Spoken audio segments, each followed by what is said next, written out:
you campus fanatics of the gridiron. Glad you could join us today for another edition of Gridiron Gab Triple Option. Where we gab about all things, whether it's the TDs on and off the campus gridiron, or the extra points during the recruiting wars, or the rivalries that make you gab. Let's start gabbing.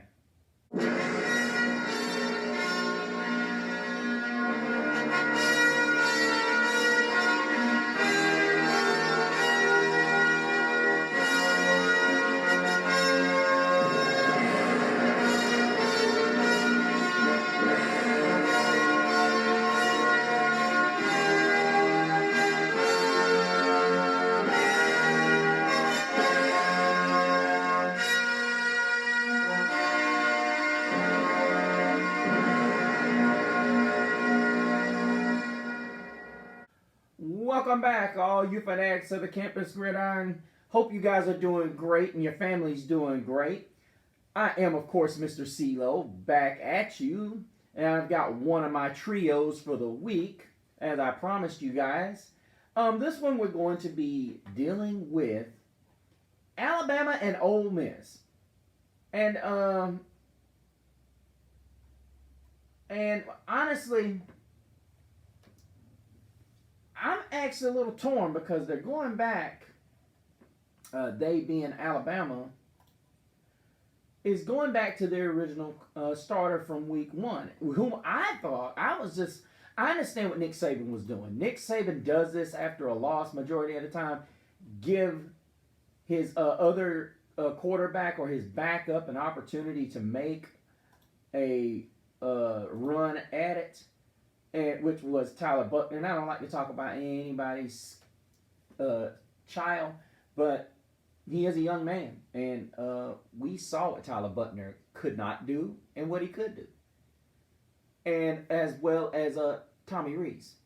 So Tommy Rees is to blame for some of this too.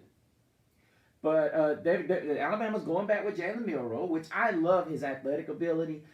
The problem with Milroe is going to be Tommy Rees. I'm just going to keep it in perspective. It's going to be Tommy Rees. Tommy Rees is going to be a problem because he feels like, hey, I got to throw it short. Milroe is going to be so good, and what he needs to be focused on, and this is what will prolong his coaching career and possibly move him up to a head coach, is understanding that Milroe is a different type of animal. And I saw something in that Texas game that if they would have designed a lot more bootlegs and rollouts for this guy, just designed and created plays where these speedy receivers, these guys were still getting behind people.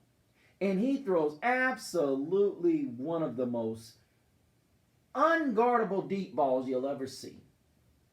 And the reason why I say that is I don't remember who it was that referenced Russell Wilson, but when Russell Wilson was at his peak, he used to have those deep balls that would just... And as a defender, you're trying to keep up with a guy that all he's simply doing is running towards the football. And a lot of times he's running to the football either on a corner route or a post route. Those are darn near impossible to defend one-on-one.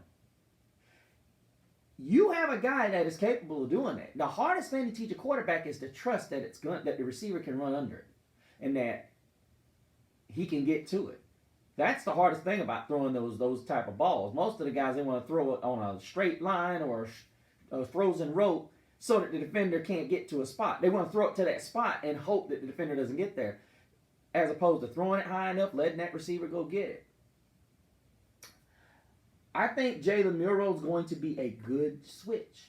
Now, a lot of people are saying that we've got so far, and I'm sorry, I put this poll out a little late. This is my mistake. But according to the poll, right now, I'm not sure if all the Bama fans have checked in yet, but as of right now, we've got 61% of voters saying that Ole Miss is going to win this game. Meanwhile, I don't know if Colton's trying to be funny or if he's actually or if he's attempting to answer the question. But if I see this neither up there again, I'm going to take it down. I when I ask these questions, I'm asking it for a real live positive feedback that I want to use on the show. But 61% of you guys are saying that the Ole Miss Rebels are going to pull the upset in Tuscaloosa. I'm actually on the fence about this one. I'm really not sure what I'm looking. I mean, because honestly, Ole Miss hasn't shown me a lot either. Ole Miss has been a team that's kind of flown under the radar, and it's kind of like, well, they really don't have a game that I'm really looking at.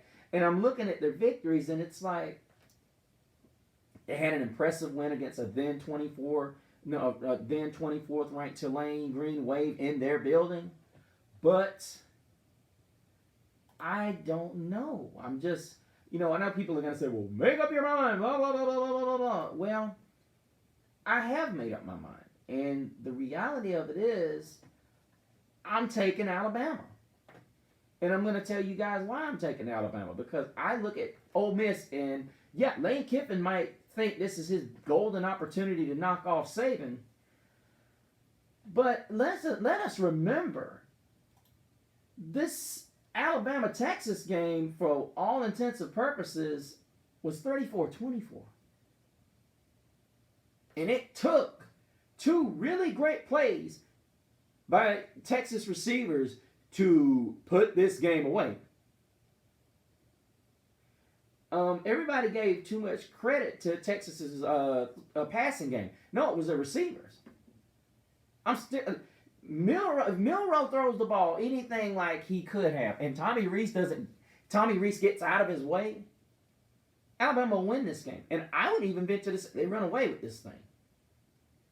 And I know what people are going to say. Well, you kind of broke it down too fast. Well, I'm not going to say I broke it down too fast, because the thing that I'm looking at is I'm more or less looking at the running game for the Alabama Crimson Tide has been less than stellar.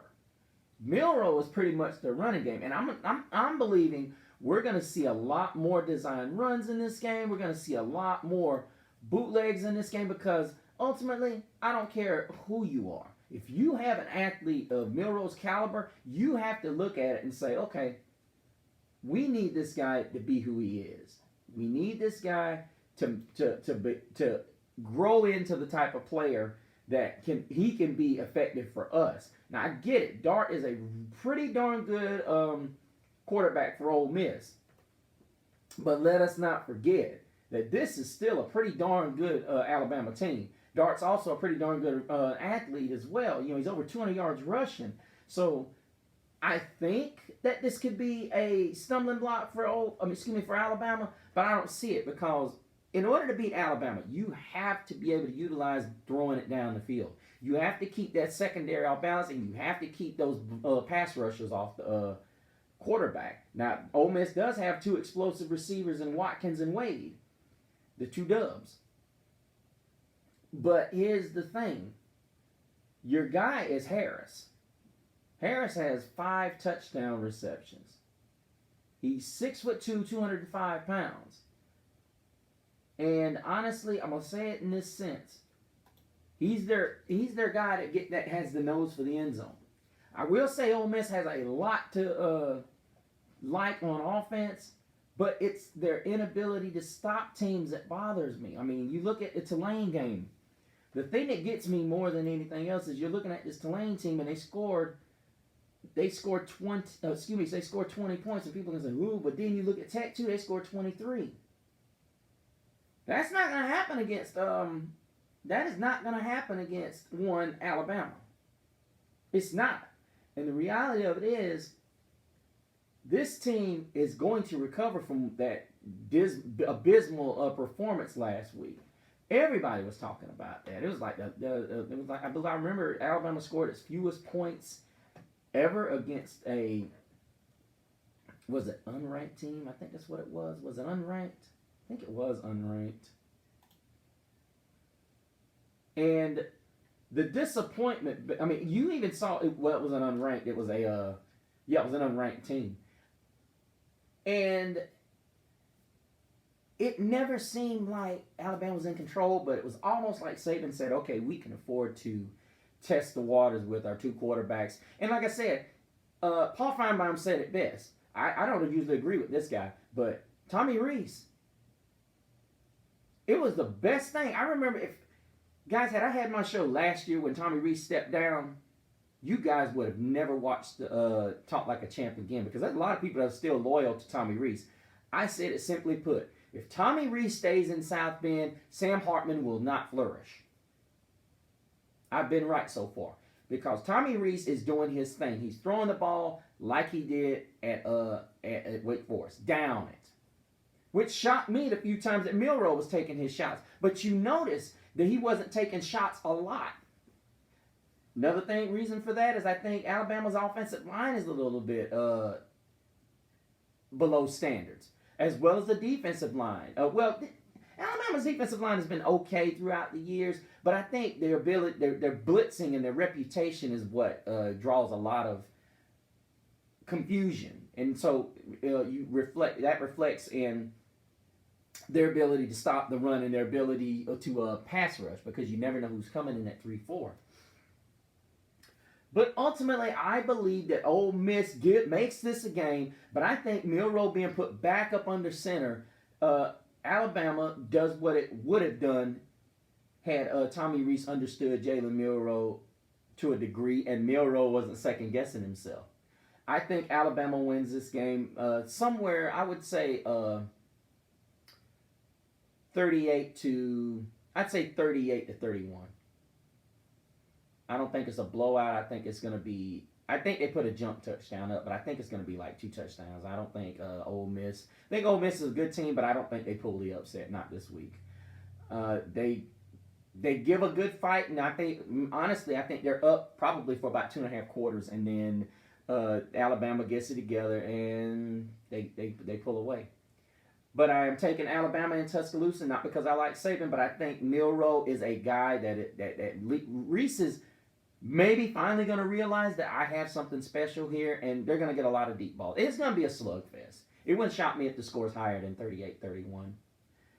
But let me know what you guys think, guys. Go to the Facebook page. As always, continue to bring those comments in and so on and so forth. Make sure you go to my Instagram page for more updates on the things that I'm going to be into. But until next time, while you're tailgating and grilling at those major tailgates, remember, same Gab channel, same Gab platform.